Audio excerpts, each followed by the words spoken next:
Bonsoir et bienvenue dans 28 minutes. Et si la transition énergétique fondée sur l'énergie décarbonée était plus dévastatrice pour la planète qu'un monde accro au pétrole? Ce qui ressemble à une provocation trumpienne et pourtant sérieuse, c'est le résultat d'une solide et courageuse enquête de 6 années qui sort aujourd'hui. Son titre, La guerre des métaux rares, son auteur, en exclusivité dans 28 minutes, Guillaume Pitron.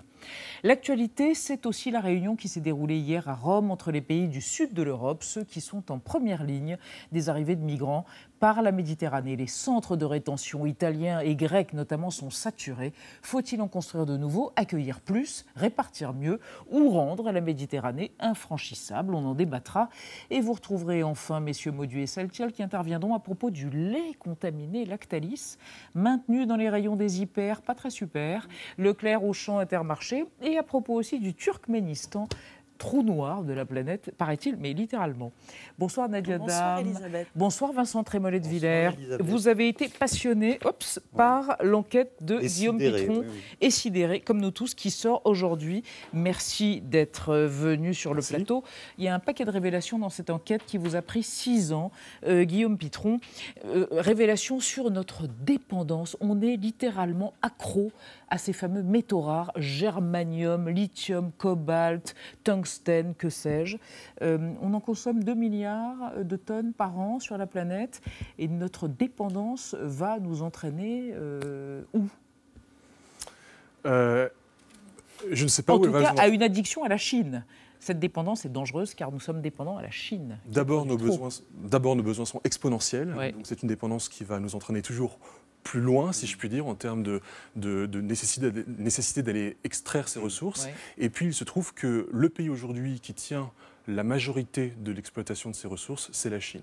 Et donc, en se débarrassant du pétrole, en se débarrassant de toutes les pétromonarchies, finalement, on retombe dans une autre dépendance encore plus grave à un autre pays qui s'appelle la Chine, qui aujourd'hui... Et dernière chose, nous polluons énormément en extrayant ces métaux rares qui sont, on va le voir, on va prendre un exemple tout à l'heure, une voiture électrique pollue plus qu'une voiture diesel. C'est une vraie, et c'est encore une fois une révélation.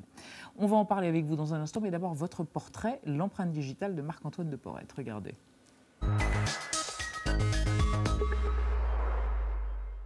En tapant votre nom sur internet, on découvre guillaumepitron.com. Vous nous accueillez en jean et chemise à manches courtes devant une forêt comme tout journaliste spécialiste des matières premières qui se respectent. Après un DEA de droit des universités à Paris et un master de droit international à l'université de Georgetown aux États-Unis, vous commencez à parcourir le monde pour en ramener des reportages. Une centaine dans plus de 40 pays, avec une prédilection pour la géopolitique des matières premières. Du pétrole d'Alaska à la gomme arabique soudanaise, de l'or du Yémen au bois de la forêt des Landes.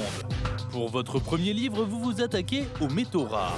Le cobalt, l'indium ou le tungstène que l'on retrouve ici sur la fameuse table de Mendeleïev, mais aussi les terres rares, 17 métaux aux propriétés voisines comme le scandium, le yttrium et les 15 lanthanines situés les uns à côté des autres. Parmi eux, certains sont beaucoup plus rares que d'autres. Ainsi, le thulium coûte par exemple plus cher que l'or. Et ces ressources, comme vous le racontez dans votre enquête, se retrouvent dans tous nos matériels technologiques. Téléphones portables, ordinateurs, voitures électriques, panneaux solaires. Seulement, leur extraction provoque un impact sur l'environnement encore plus nocif que celui du pétrole. Comme ici à Baotou, dans le nord de la Chine, la plus grande zone de production de terres rares de la planète. Juste à côté des lacs de rejet toxiques, Daalé, surnommé le village du cancer. Vous citez aussi un rapport de l'Agence de l'environnement qui démontre que sur l'ensemble de son cycle de vie, la consommation énergétique d'un véhicule électrique est proche de celle d'un véhicule diesel. Outre la pollution, la course aux métaux rares engendre des conséquences géopolitiques. La Chine, qui détient les plus grosses réserves mondiales, entend bien exploiter la dépendance des Occidentaux à son profit. La Corée du Nord possède également d'immenses réserves de terres rares et le continent africain représente le nouvel Eldorado. Guillaume Pitron, faut-il se préparer à rentrer en guerre pour garder nos téléphones portables allumés ? Guillaume Pitron, l'enfer est pavé de bonnes intentions. Donc, si on comprend bien votre enquête, les énergies décarbonées qui semblaient être absolument la panacée pour éviter de conduire la planète à sa ruine, éoliennes, voitures électriques, panneaux solaires, sont plus polluantes que l'extraction pétrolière et que les énergies fossiles.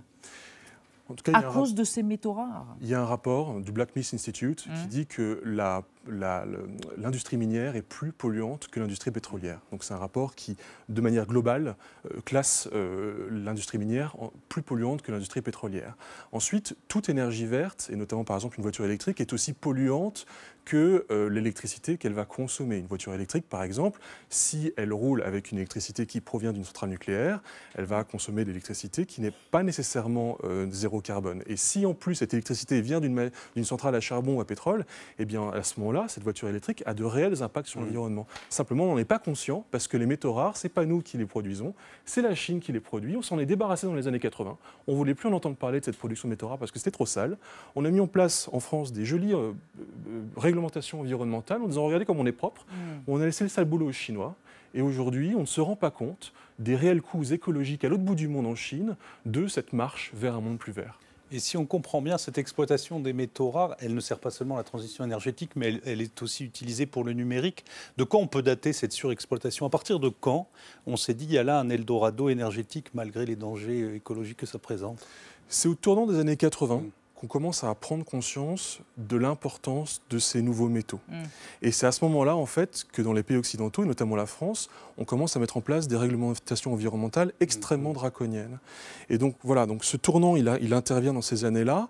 On se dit qu'on n'a plus envie de s'occuper de cette extraction-là. On se dit qu'après tout, les Chinois qui ont un besoin de se développer et de s'enrichir le feront très bien à notre place, quitte à se salir, au risque, bien évidemment, d'un désastre environnemental que j'ai pu constater de mes yeux, et sanitaire, puisque qui dit extraction de métaux rares dit bien évidemment village du cancer, et c'est ce que l'on voit en Mongolie intérieure.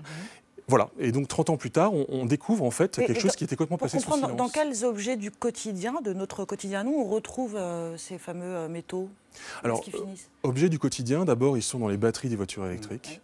Ils sont dans certains moteurs de voitures électriques. Donc, sachez que lorsque nous allons aller de plus en plus vers les voitures électriques, eh bien, nous allons consommer de plus en plus de métaux rares. Ils sont dans les téléphones portables. Ils sont dans les téléphones portables. Ils sont dans les tablettes. En fait, quelqu'un sur vous, enfin, qui aujourd'hui, à l'instant où je vous parle, n'a pas de métaux rares? Nous sommes tous vous avez tous des métaux rares sur vous à l'instant où je vous parle. Nous sommes tous Parce que vous avez des micros, des téléphones portables dans votre poche, vous avez tous des métaux rares sur vous. Guillaume Pitron, ce que vous dites aussi, et ce qui est glaçant dans cette enquête, la guerre aux métaux rares, c'est que la convergence entre, d'une part, cette transition énergétique fondée sur les énergies décarbonées et la révolution numérique, qui prétend nous offrir un monde de dématérialisation où on ne toucherait pas, on n'abîmerait pas la planète, tout ça relève d'une forme de mystification. C'est un leurre. C'est un leurre. Et je venais pas de là. Quand j'ai commencé mon enquête, ça veut dire quoi, je ne venais pas de là? Ah oui. J'étais un bisounours comme tout le monde. Voilà, j'étais persuadé que les énergies vertes étaient vertes et propres. Que la croissance verte était une réalité bénéfique pour tous. Exactement.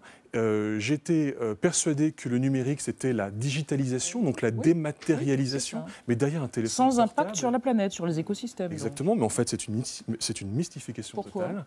Eh bien, parce que le numérique, par exemple, quand vous envoyez un email, vous vous rendez compte un petit peu de ce que ça signifie en termes d'infrastructure numérique derrière. Il faut des câbles, il faut des data centers, il va falloir des fusées pour envoyer des satellites dans l'espace, il va falloir des supercalculateurs. Par an, 10 milliards Oui, je l'ai dit dans le livre. Alors, par an ou par jour? Peut-être plutôt par...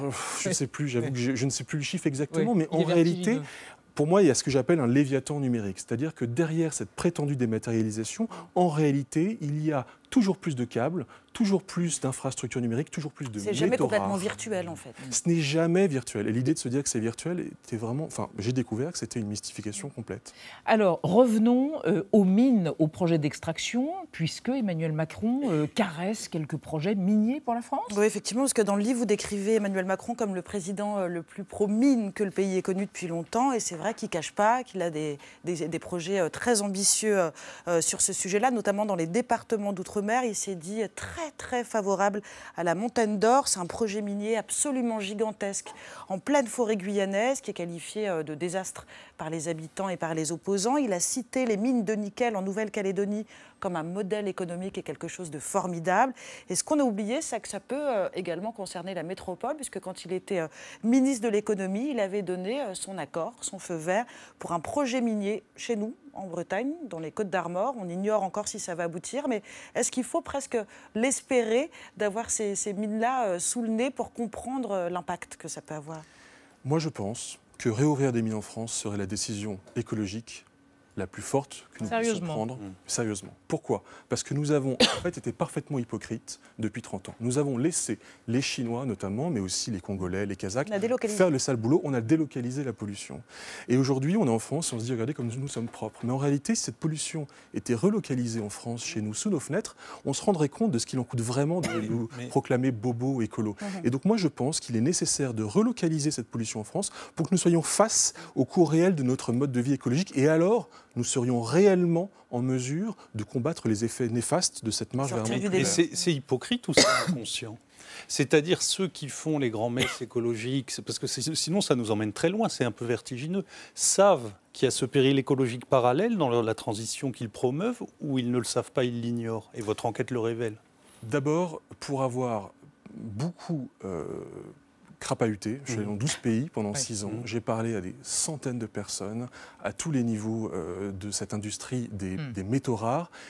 Je n'en connais pas un qui ne sache pas ce que je vous dis. Donc tout le monde est conscient. Dans cette industrie, tout le monde est conscient. Alors après, est-ce qu'au niveau du consommateur, on l'est? Peut-être pas, encore que ce que je vous dis, ce n'est pas des secrets d'État. Je veux dire, l'information, elle est disponible. Mais moi, je pense qu'il y a une grande hypocrisie, voire un mensonge en amont. Parce que c'est comme ça que j'en ai parlé avec des gens qui m'ont dit on préfère ne pas vous le dire, parce que l'idée c'est plutôt de faire croire qu'on va mieux plutôt que moins bien. Mais alors maintenant, Guillaume Pitron, puisqu'on veut à la fois un monde toujours plus vert, protéger la planète et les écosystèmes, et toujours plus consommer et communiquer, comment fait-on? C'est intenable, les deux ensemble. Moi je pense que effectivement, plus de... moi-même, encore une fois, je ne suis pas décroissant. On ne va pas revenir à la bougie, non? Non, il ne s'agit pas de revenir à la bougie. Et bien évidemment, je ne suis pas technophobe. Et il faut bien évidemment des technologies. On ne jette pas nos téléphones portables. Je ne dis pas qu'il faut jeter son téléphone portable. Et une révolution des comportements à laquelle vous... Voilà. D'abord, je pense qu'il faut du recyclage. Il faut recycler tous les métaux rares. Aujourd'hui, on ne recycle très peu parce qu'il est plus cher de les recycler que d'aller en chercher directement à la mine. Il faut lutter, vous parlez d'Apple, il faut lutter contre l'obsolescence programmée des produits. C'est un immense scandale. C'est un écocide. Et vous et moi, tout le monde, sommes responsables de cet écocide en achetant des produits Apple. Et il faut aussi, effectivement, je pense, revenir à une plus grande sobriété. J'aime bien les énergéticiens. Les énergéticiens, ils disent, finalement, la meilleure énergie, c'est celle que nous ne consommons pas.